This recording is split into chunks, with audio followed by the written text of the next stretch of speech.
Welcome back to Upper Michigan Today. Tia and me are about to learn the ins and outs of the brewing beer process from Tom Dukes. So, hi, Tom. Thank you. Get a mic? Oh, well, you know what? We'll hold it up to you. You can explain to us. We were just looking at this. What was that? A grain silo? Grain silo, correct. So each of the two silos outside hold 50,000 pounds, and that would have our base malt, what we call. So anytime you're making a beer, you would have a high percentage of base malt, and then the specialty malts would go in and kind of manipulate where you want to, what direction. You start with a fermentable, and then you work your way into, darker beers, different styles. So is this kind of where the process starts? It starts with the raw grains?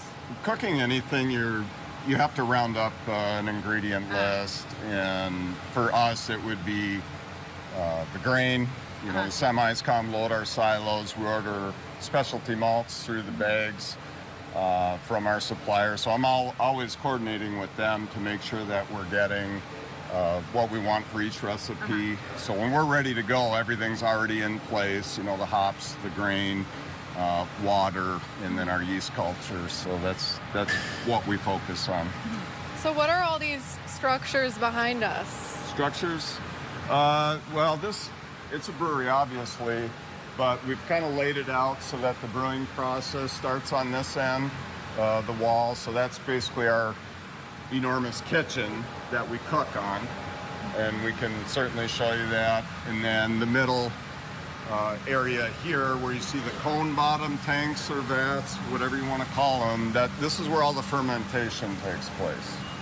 So, how long will the product stick around in these tanks and be fermented for? Well, it's quite a lengthy process just to put the ingredients together. So we're working all day to do each batch one at a time.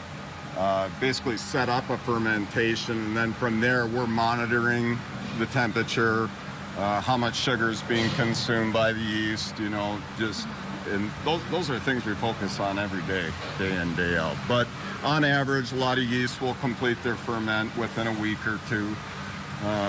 But there's a lot more reactions that continue on even after that completion of fermentation. So. Looks like a lot of beer you guys make here. A lot of beer. Yeah, each tank holds 3,100 gallons. We speak in brew terms or increments of barrels, which is 31 gallons per barrel. So it is a lot. So any time we commit to a recipe, and day in, day out, there's a lot at stake. We can't make any mistakes. So that's what we do. We make sure that we're on our game at our best each day. I mean, how do you know if you're making mistakes? If all of your product are in these big tanks, are there points, moments when you're testing it, or does it really just come out to the end and you can see that, oh, this is a bad batch? Well, we have to pay attention to each step from start to finish, and even after finish, you got to. So that's all important for us to just make sure that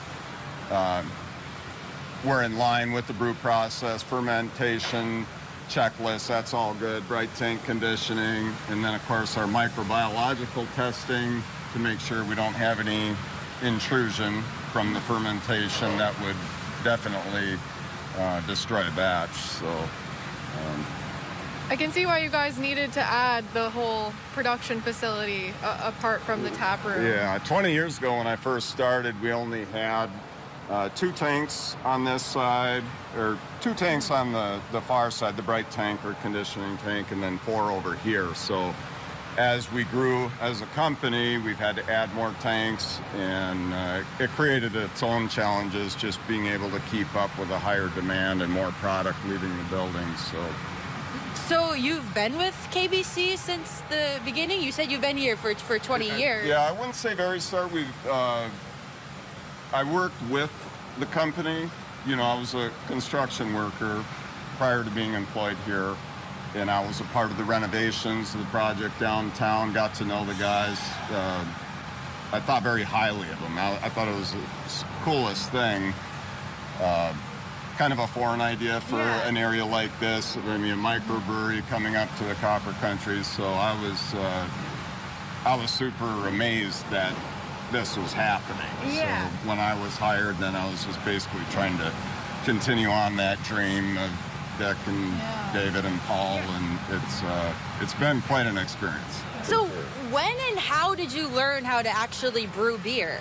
Well, I was trained under another commercial brewer, David Lawrence, taught me super valuable points. And, you know, there's the educational side of learning how the process works. That was done at Siebel Institute down in Chicago for me. But most of it, I would say, is just on the job, doing cooking and brewing, you know, just getting an idea and a feel for how each brewery, each cooking system creates its own beer. So it's very challenging. Well, it sounds like people love their KBC in the Keweenaw and beyond, and it sounds like you do too. So we're gonna take a quick commercial break, but stay tuned and we'll continue the behind-the-scenes tour of the brewing process.